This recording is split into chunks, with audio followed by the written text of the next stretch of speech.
Alors, bonjour tout le monde. J'espère que vous avez bien dîné. Pas trop, parce qu'on semblerait que c'est très difficile d'écouter une prédication dans l'après-midi.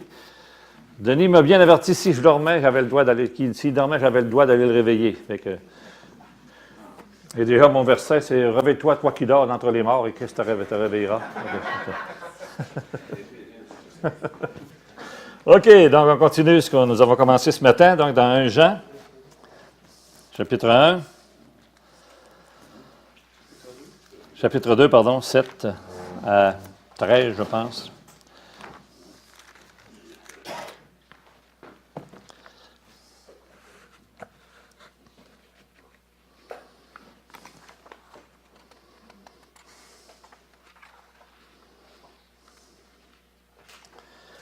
OK. Donc, on a vu ce matin ensemble, vous vous souvenez, l'importance primordiale que Dieu accorde à l'obéissance des chrétiens à ses commandements. Ce matin, on a vu ça clairement, hein, c'était clair et sans équivoque. Okay? Celui qui dit « je l'ai connu » et qui ne garde pas ses commandements est un menteur. Chapitre 2, verset 4. Donc, ce que Jean nous dit, en fin de compte, ici, si on veut obtenir pour nos âmes une pleine assurance devant Dieu, c'est-à-dire pouvoir dire « je l'ai connu », sans avoir à rougir quand on se regarde dans le miroir, Jean nous dit ici que nous devons marcher comme lui-même a marché. Verset 6. Puis ce verset-là, ce n'est pas une suggestion. C'est un impératif. C'est pas évident, je l'ai dit un matin, c'est vraiment pas, c'est pas facile, hein?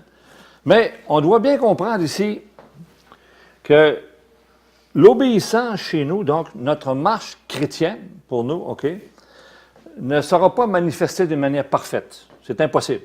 OK? C'est complètement impossible. J'en ai parlé ce matin. On ne pourra pas marcher comme le Seigneur lui-même a marché. Mais c'est ce que Jean nous demande ici, hein? Que celui-là doit marcher comme le Seigneur lui-même a marché. Donc, on voit ici, c'est un impératif, mais on ne peut pas le faire. Mais on doit impérativement chercher à marcher comme lui-même a marché. Ça doit être dans notre manière de vivre, de marcher, de comprendre notre vie chrétienne. Okay? On doit marcher comme le Seigneur Jésus-Christ a marché. On l'a vu ce matin, on a vu que dans notre incarnation, dans l'incarnation de Christ qui se transporte jusqu'à nous aujourd'hui, c'est nous qui sommes maintenant la représentation du Dieu visible sur la terre. C'est l'Église. Okay? Donc, l'Église doit manifester ce que Christ a manifesté de son vivant lorsqu'il était sur la terre. Donc, on doit, nous aussi, marcher dans l'amour à l'exemple de Christ. Comprenez-vous? Donc, refléter, que je dis souvent des traits de caractère, du moins, okay? de qui nous représentons. Donc, nous sommes des ambassadeurs pour Dieu. Donc, très important. Très important que l'Église fasse ces choses-là, qu'elle soit consciente de cette responsabilité-là. Ce n'est pas un club social, l'Église. Hein? Pour plusieurs, une Église, c'est un club social, qui a une belle gang, c'est bien plaisant, on a des belles activités, mais c'est beaucoup plus que ça. C'est des ambassadeurs de Christ. C'est des gens qui, par leur vie, doivent manifester la présence de Christ dans le monde. Donc,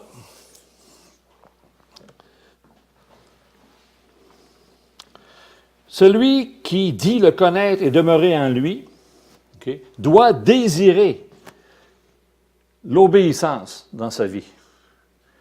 Doit désirer à manifester par une recherche réelle de vérité la justice, la sainteté et l'amour de Dieu. On doit rechercher ça pour nos vies. Ce n'est pas une vie idle. Ce n'est pas une vie au neutre, la vie chrétienne. Il n'y a pas de neutre dans la vie chrétienne. Quelqu'un disait un jour, dans la vie chrétienne, soit tu avances, soit tu recules. Il n'y a pas de surplace. Il n'y a pas de surplace. Ça n'existe pas. Donc, pour nos vies, pour nous les chrétiens, on doit rechercher véritablement, okay, de manifester dans nos vies la vérité, la justice, la sainteté puis l'amour. 4 caractéristiques qui étaient en Christ. Okay?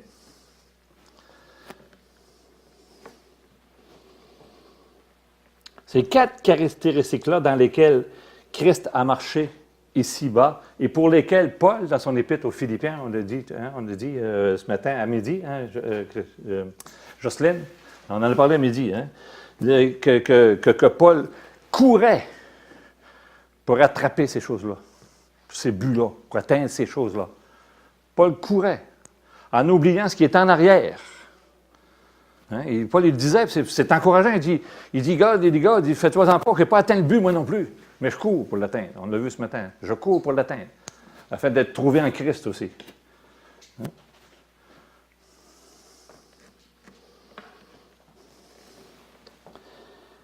Frères et sœurs, n'est-il pas vrai un peu, beaucoup même, que nous, les chrétiens, avons donné tant d'importance? Je dirais, je ne veux pas tirer la pierre à qui que ce soit, là. Mais quand on est venu au Seigneur, on est tous un background catholique, OK? Tous la gang ici. Quand on est venu au Seigneur, on nous a enseigné que le salut, c'était par la foi seule, sans les œuvres. Okay? C'était comme ça. Vous êtes sauvés par la foi seule, sans les œuvres de la loi. Sans les œuvres, OK? On comprenait sans les œuvres, OK, là? Puis, on avait presque peur des œuvres. Si tu faisais moindrement quelque chose, tu pouvais passer pour un légaliste ou quelqu'un qui vous... Les œuvres, c'était quelque chose qui était quasiment mal vu chez le chrétien, au début de nos vies chrétiennes. C'était mal compris, mal expliqué, peut-être, puis mal enseigné un peu aussi, je pense, jusqu'à un certain point. Puis je ne veux pas tirer la pierre à personne, là. Mais les œuvres, on avait peur de ça. On se tenait assez loin de ça. Certaines petites choses, mais dans mon temps, quand je suis venu au Seigneur, si je m'étais impliqué, un exemple, il y avait un comité Saint-Honoré, je me rappelle, c'était sur CL 215. J'ai travaillé sur ce dossier-là de A à Z. C'était un gros dossier pour les CL 215, pour les incendies de forêt. Puis je travaillais là-dedans, puis ça, c'était pas au début de ma vie chrétienne. Au début de ma vie chrétienne, ça aurait été mal vu. Ça aurait été mal vu que je m'implique là-dedans, puis que je fasse beaucoup d'efforts là-dedans, sans que ce soit pour l'Évangile. Comprenez-vous ce que je veux dire, là? C'était des choses qui étaient un petit peu mal vues. On avait soit c'était du légalisme. Donc, on négligeait un peu l'importance de mettre en œuvre notre salut, notre sanctification. OK? On négligeait de travailler avec des efforts à notre évangélisation, à notre sanctification. Je me souviens à l'Assemblée, il y avait un frère qui me disait, remarque, quand c'est pas facile, là, quand c'est pas avec joie, là, c'est parce que ça ne vient pas du Saint-Esprit. Il m'a dit, pauvre toi, tu vas rester assis sur ta chaise longtemps. Parce que les choses faciles, puis les choses avec joie, là, puis c'est pas souvent que ça arrive dans la vie chrétienne. Il faut se faire violence. C'est vrai, dans la vie chrétienne, il faut se faire violence. Les mercredis soirs, je me souviens, on travaillait sa construction. Moi, je travaillais fort sa construction. J'avais ma propre compagnie. On travaillait tous les soirs. Je faisais 6 jours par semaine, quasiment ce jour. Puis on finissait rarement à 7-8 heures le soir, excepté le mardi soir, parce que c'était la réunion. Okay? Puis lui, il travaillait avec moi. Puis il venait à mes réunions de mercredi soir, parce que c'était trop fatigant, c'était trop dur. C'était pas spirituel, parce que c'était pas par la joie du Saint-Esprit. Comprenez-vous ce que je veux dire? Il faut, dans la vie chrétienne, c'est une vie qui n'est pas facile, qui est difficile, qui demande des efforts, qui demande du renoncement, qui demande... Paul disait, comment est-ce qu'il disait? Paul, j'ai été battu, j'ai souffert du froid, de la faim, de la nudité, de la pauvreté, tout ça pour l'Évangile, pour avancer, pour aller de l'avant. Puis nous aussi. Donc la vie chrétienne, c'est pas facile. C'est rien On doit travailler, on doit y voir dans notre vie chrétienne. Puis notre sanctification, c'est pas facile non plus, parce que c'est un combat constant contre notre chair.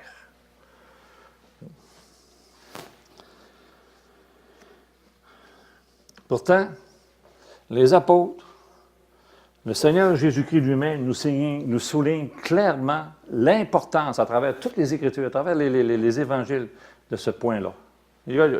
Romains 7, 21. Ceux qui disent « Seigneur, Seigneur » n'entreront pas tous dans le royaume de Dieu, mais seulement ceux qui font sa volonté. Là, on va dire, c'est quoi sa volonté? Ah, c'est de venir au Seigneur.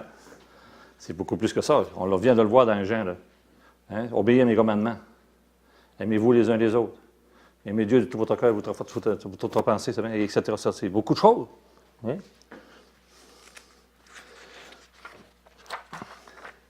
Pourquoi m'appelez-vous Seigneur, Seigneur, et ne faites-vous pas tout ce que je vous ai dit? Devenez donc des imitateurs de Dieu et marchez dans l'amour à l'exemple de Christ. Je vous donne un commandement nouveau. On l'a vu ce matin, aimez-vous les uns les autres, comme je vous ai aimé, et à ceux-ci tous connaîtront que vous êtes mes disciples si vous avez de l'amour les uns pour les autres. Aimez-vous les uns les autres. Okay?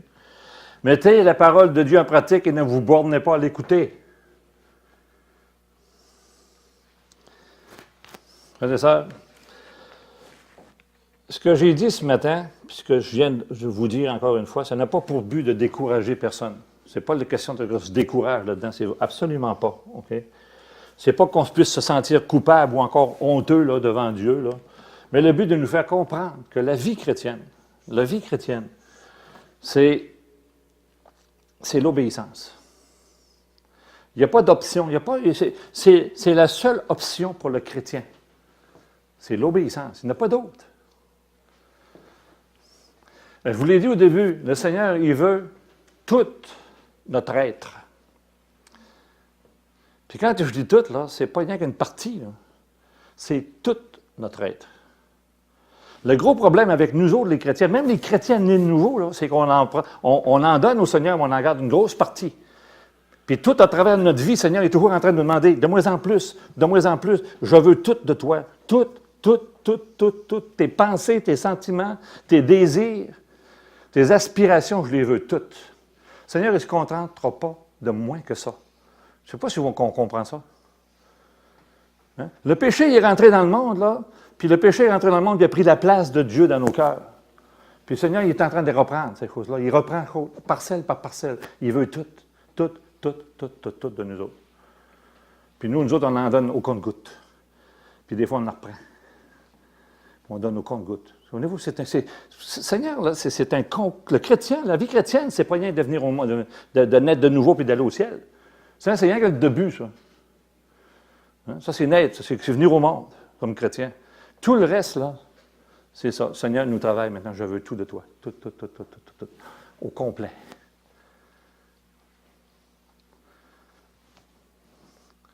Toutes nos aspirations. Notre égoïsme, hein? Nos désirs, quand on dit c'est légitime, mais c'est des désirs légitimes, c'est de l'égoïsme encore. Hein? Le Seigneur veut tout. Mais ça, on n'en arrivera pas là. Mais c'est ce que le Seigneur veut. Toute notre aide. Donc, moi je dis donc, notre obéissance est la seule option. Notre obéissance est l'épreuve même de notre connaissance de Christ. C'est formidable. Ce que je vous ai dit tantôt, la connaissance de Christ, ce n'est pas intellectuel, c'est du cœur. Okay? Notre obéissance va manifester notre connaissance de Christ. C'est la mesure même de notre amour pour Dieu, pour Christ. C'est la preuve même de notre fidélité envers Christ. Je dirais, c'est la preuve même que Christ est devenu notre Seigneur, pas rien que mon Sauveur. Comprenez-vous?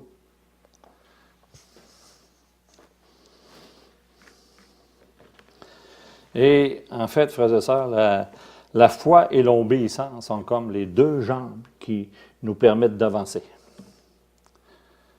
Les deux vont ensemble, la foi et l'obéissance. C'est comme les deux ailes d'un oiseau qui lui permettent de voler. C'est inséparable, indissociable. Celui qui dit le connaître et demeurer en lui sera testé par l'obéissance. Il va marcher dans la vérité puis l'amour. C'est simple, c'est clair. C'est ça à quoi on doit constamment, qu'on doit rechercher constamment. Vérité et amour. Vérité et amour. Indissociable. Je le dis souvent, ça. Hein, parce qu'aujourd'hui, on prêche que l'important, c'est l'amour. C'est l'amour.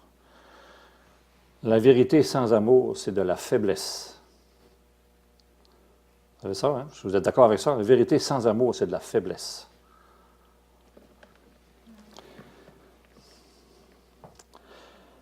OK.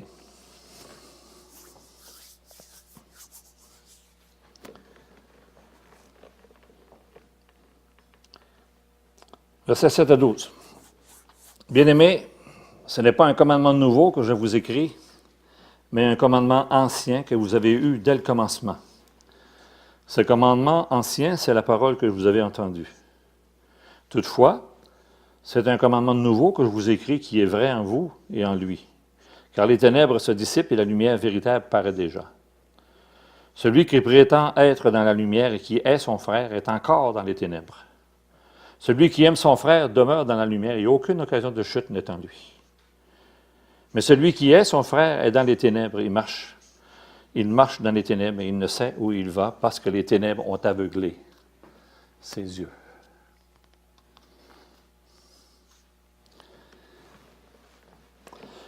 C'est quoi ce commandement-là, ce commandement ancien, frères et sœurs?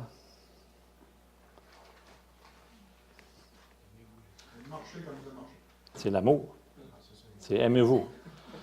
Tu dormais, toi, hein? C'est l'amour. Excuse-moi. Je n'ai pas pu passer à côté. On effacera ça.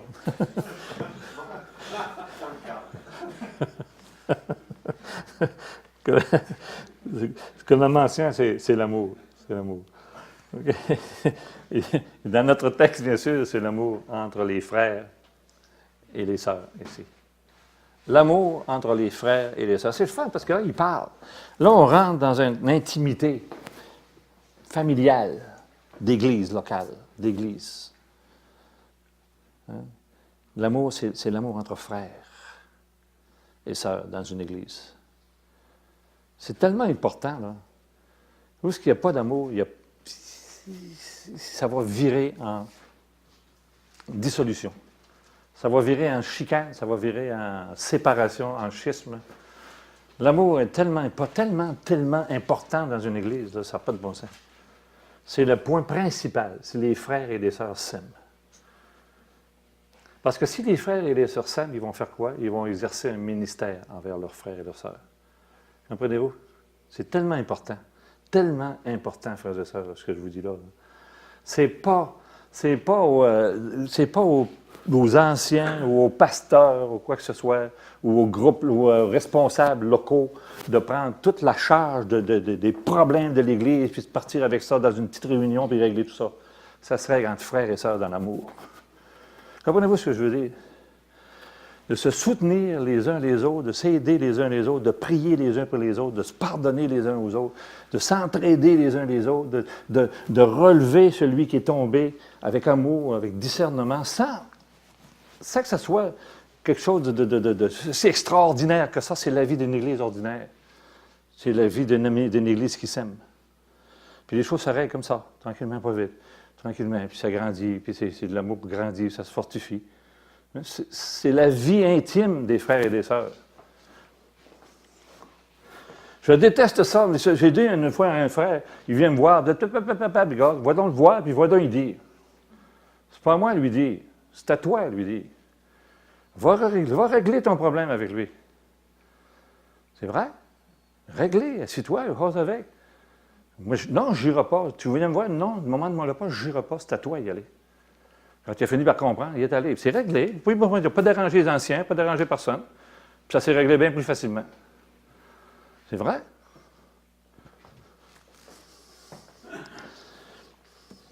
Anyway. Mais c'est important, ces choses-là. L'amour des frères et des sœurs, c'est primordial. Primordial. Puis c'est le thème qui va nous occuper tout au long de l'Épître. L'amour entre frères et sœurs. Donc, le commandement de s'aimer les uns les autres n'était pas nouveau. Jean ici ne fait que rappeler à ses auditeurs ce qu'ils savaient déjà. C'était pas nouveau, là. Okay? Il avait déjà lu ça dans la Bible, dans l'Ancien Testament, hein, dans Lévitique. Aime ton prochain comme toi-même. C'est pas compliqué. Il le savait. Mais, comme il nous le dit au verset 8, c'est un commandement nouveau. Pourquoi? Mais bon, c'est intéressant de se poser la question-là. Bien-aimé, ce n'est pas un commandement nouveau, mais c'est un commandement nouveau. Allez donc comprendre. Bien-aimé, ce n'est pas un commandement nouveau que je vous ai écrit, mais c'est même un ancien, vieux commandement. C'est un commandement ancien. C'est la parole que vous avez entendue. Toutefois, c'est un commandement nouveau que je vous écris, qui est vrai en lui et en vous. Ah, ça, qui est vrai en vous et en lui. Parce que les ténèbres se dissipent et la lumière véritable apparaît déjà. Ça veut dire quoi, ça? C'est un nouveau commandement, c'est quoi?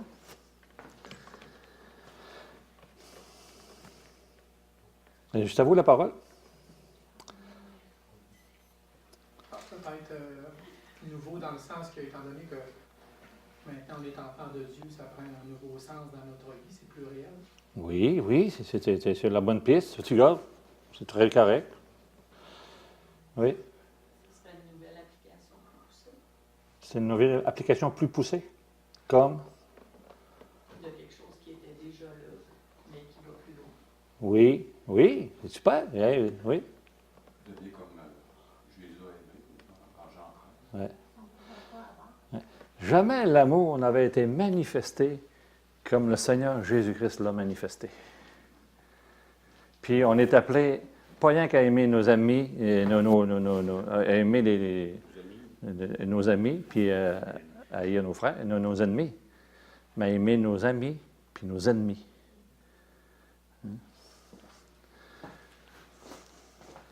Et plus que ça. Dieu a aimé le premier. Et si on est ici ce matin, la gang ici, c'est parce que Dieu nous a aimé le premier. Il a manifesté son amour envers même des gens qui ne voulaient rien savoir de lui. Là. Qui voulaient pas, on ne veut pas que cet homme règne sur nous. Hein? Il a manifesté son amour envers nous. C'est d'aimer d'une façon qui n'est pas normale. Hein? C'est normal. Mais l'homme, dans son état de pécheur, c'est complètement anormal d'aimer comme ça. Mais c'est comme ça, le vrai amour. L'amour, c'est ça. Ça n'a pas de limite, l'amour. Quand il nous dit, afin qu'on puisse comprendre la hauteur, la profondeur, la largeur et la longueur de l'amour de Dieu manifesté en Jésus-Christ. Imaginez comment est-ce que c'est haut. L'infini en hauteur, la profondeur du cœur humain, la largeur de l'humanité, la longueur pour l'éternité. C'est ça l'amour de Dieu. Hein? Tous les hommes, l'amour divin qui va dans le plus bas fond du cœur humain, tous les hommes pour l'éternité, aimer d'un amour éternel. C'est ça à quoi on est appelé. C'est pas facile d'aimer jusqu'au plus bas fond du cœur humain. D'être capable d'aimer quelqu'un, les pires pécheurs du monde, les pires. Hein? Puis d'être capable de manifester un amour réel envers ces gens-là. C'est ça à quoi on est appelé. On est appelé à aimer tous les hommes, de tout horizon. On est appelé à aimer tous les hommes, puis les aimer, pas rien qu'à son temps, constamment, tout le temps, éternellement. Dieu nous aime d'un amour éternel. Soyez des imitateurs de Dieu et marchez dans l'amour à l'exemple de Christ qui nous a tant aimés, qui a donné sa vie pour les autres. Imaginez-vous comment est-ce qu'on est loin, de l'idéal de Dieu. C'est ce que Dieu veut pour nous autres.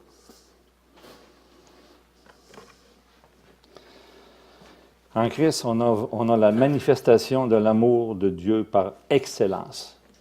Non pas en parole, mais en action.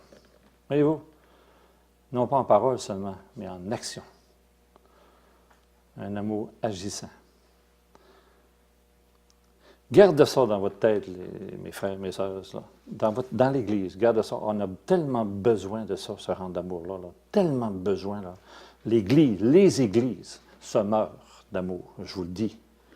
D'amour réel, d'amour de Christ dans la vie de chacun, de nos frères et sœurs.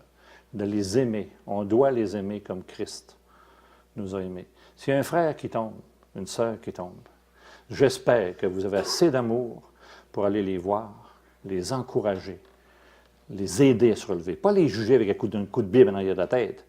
Les encourager, les aimer assez pour aller les voir, les aider, les supporter, puis les aimer pareil. Comprenez-vous ce que je veux dire? Ça, c'est tellement important ce que je vous dis là. N'oubliez jamais ça. Okay? puis vous allez avoir une Église en santé. Si vous faites ça, vous allez avoir une Église en santé. Pas du blablabla puis du niaisage. Là. On aime quelqu'un. Il est tombé, c'est pas grave, ça. Tombé, il n'y a rien, là. On se relève, on continue. Pas plus grave que ça. On oublie. On ne met pas ça sur le nez tous les 6 mois, là. On oublie, on continue. Gloire à Dieu, c'est relevé. Super, bravo, mon frère. On continue. Hein? On grandit ensemble. Donc voilà. Un amour de Dieu, non pas seulement en parole, mais en action.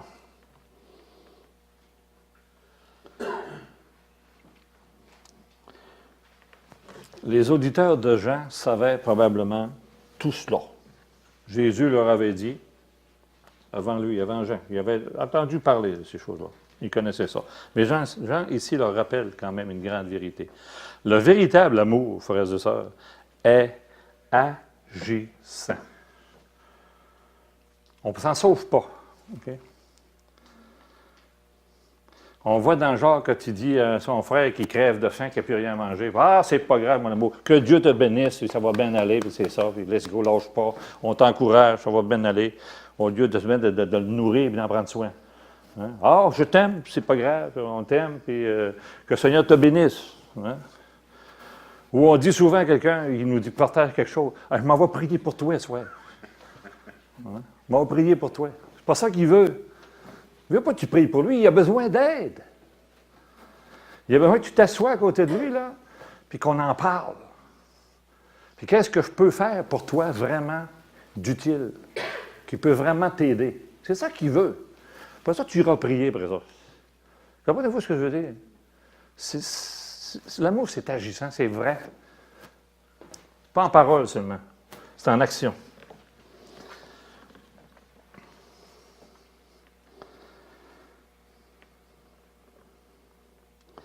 Donc, l'amour véritable est agissant. 1 Jean 3, 16, 19. On va le lire ensemble. On va aller un peu plus loin, on reviendra plus tard. Nous avons connu l'amour en ce qu'il a donné sa vie pour nous. Nous aussi, nous devons donner notre vie pour les frères. Si quelqu'un possède les biens du monde et que, voyant son frère dans le besoin, il lui ferme ses entrailles, comment l'amour de Dieu demeurerait-il en lui? Exactement ce que j'ai dit à Alain tantôt. Pas grave, mon amour. C'est pas grave. Pas grave, Alain. C'est pas grave, Alain. Je t'aime. Je vais prier pour toi.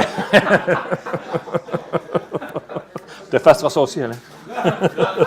Tout est là. Donc, cet amour-là, l'amour de Dieu, c'est pas une innovation. Okay? C'est pas nouveau, c'est pas une innovation. Okay? C'est le principe même de l'Évangile. C'est un modèle à imiter. Parce qu'il est vrai en lui.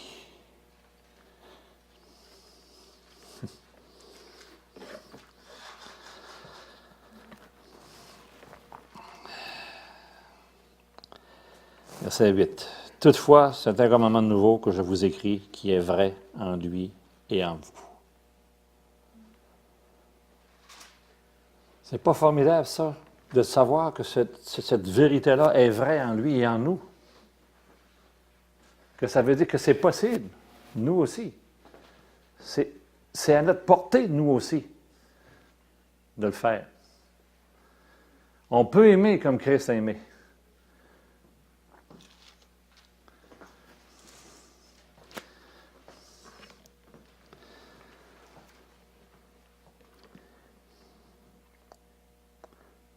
Christ est amour, puis Christ est notre modèle parfait d'amour. Tel il est, tel nous, c'est ce qu'il dit? Tel nous sommes aussi dans le monde. Tel il est, tel nous sommes aussi dans le monde.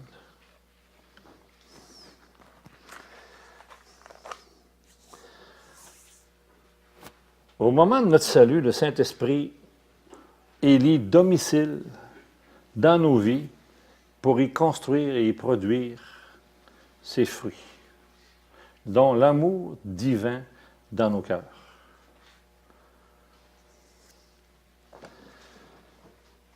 Souvenez-vous ça, tel il est, tel nous sommes aussi dans le monde. chapitre 4, verset 16-17. Tel il est, tel nous sommes aussi dans le monde. C'est en cela que l'amour est parfait en nous, afin que nous ayons de l'assurance au jour du jugement. Wow! C'est important, hein? Tel il est, tel nous sommes aussi dans le monde. C'est en cela que l'amour est parfait en nous, afin que nous ayons de l'assurance au jour du jugement. C'est pas dans le sens que c'est ça qui assure notre salut. C'est dans le sens que le jour du jugement, on va rentrer la tête haute. Fier. Bravo, bon et fidèle serviteur.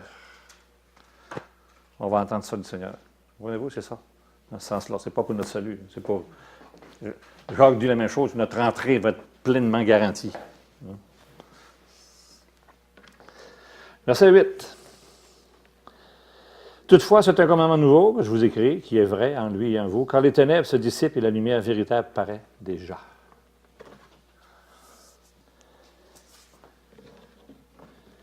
Encore une fois, qu'est-ce que ça veut dire? Je vais vous faire participer un petit peu, vous réveiller un peu. Qu'est-ce que ça veut dire?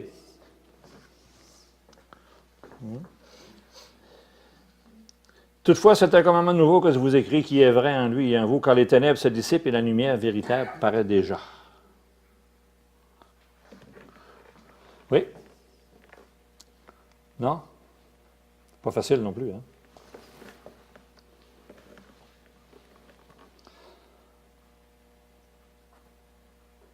Le train de ce monde passe, est en train de passer. La lumière s'en vient déjà, bientôt. Bientôt, on va voir la différence entre celui qui craint Dieu et celui qui ne le craint pas. Bientôt. Bientôt, le jugement va venir. Il va y avoir un jugement des impies, puis la récompense des justes. Okay. Bientôt. Okay. Donc, c'est urgent de se mettre à l'œuvre. C'est urgent, nous, l'Église, les chrétiens, de se mettre à l'œuvre. De mettre ce commandement nouveau-là, qui n'est pas nouveau, qui est ancien, à l'œuvre dans nos vies. Parce que bientôt, okay, la figure de ce monde passe, il est en train de disparaître. Parce que la lumière Christ, lui, dans les ténèbres. Lui, dans les ténèbres, Christ est venu inaugurer, vous savez, Christ est venu inaugurer son royaume dans lequel l'amour en est la marque distinctive. Hein? Rendons grâce au Père qui nous a rendus capables d'avoir part de l'héritage des saints dans la lumière. Il nous a délivrés de la puissance des ténèbres pour nous transporter dans le royaume de son Fils bien-aimé en qui nous avons le pardon de la rédemption des péchés, ou la rédemption et le pardon des péchés. On n'est plus dans le monde des ténèbres. Christ nous a transportés déjà dans le royaume de son Fils. Le royaume, ce n'est pas juste une prétention millénariste. C'est là.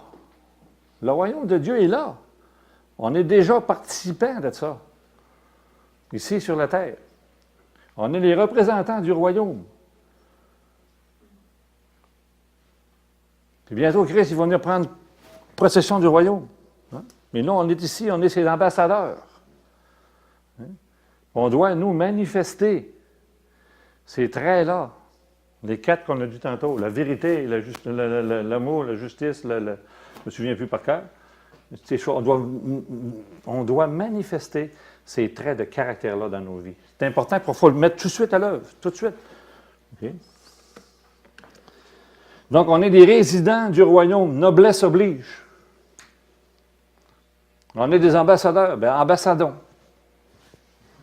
Ça se dit. Hein? Vous avez tout compris? Non. Ça a réveillé Denis.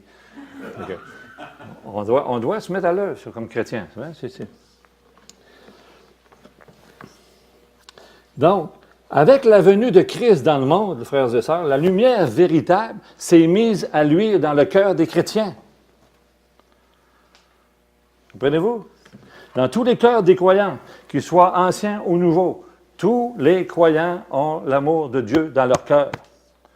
Cet amour-là a été manifesté pour nous dans notre cœur. On y a goûté. On sait que c'est quoi. Hein? Puis cette lumière-là, dans nos vies, dissipe peu à peu les ténèbres. Puis elle dissipe aussi les ténèbres intérieures à nous autres. Mais je vous ai dit tout à l'heure, combien est-ce qu'on a encore à céder? Combien est-ce qu'on doit encore laisser agir Dieu dans nos vies, le Saint-Esprit dans nos vies? Comment est-ce qu'on doit lâcher prise encore? Cette lumière-là en nous fait ce travail-là aussi.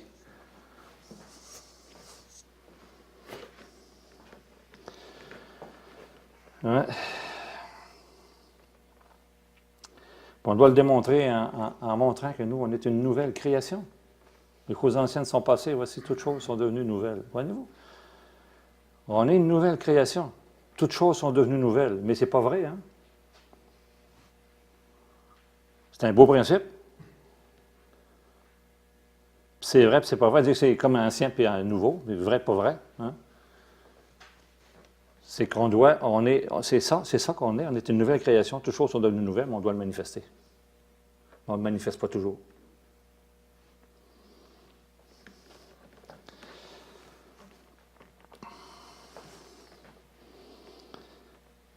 Actuellement, c'est vrai, les ténèbres côtoient la lumière. On le sait, on vit ça tous les jours. Okay? Mais bientôt, la lumière va vaincre les ténèbres. Puis l'amour va dissiper à jamais les ténèbres. Lorsque Christ va arriver, il va revenir, lors de la parousie. Donc, c'est pourquoi c'est uniquement parce que Jésus nous a délivrés de la puissance des ténèbres et nous a transportés dans le royaume de son Fils bien-aimé que la véritable lumière, que ce commandement nouveau-là peut devenir une réalité dans nos propres vies. On est déjà dans le royaume de Christ.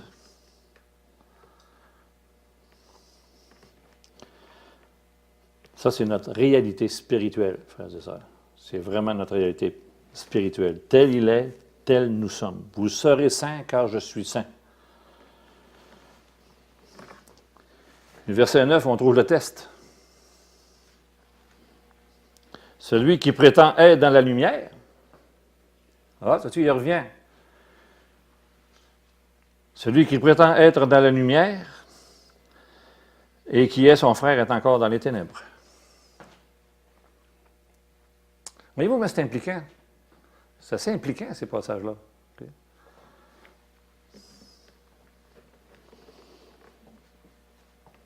Celui qui prétend être, ou qui, si vous aimez mieux, dit être dans la lumière et qui est son frère est encore dans les ténèbres.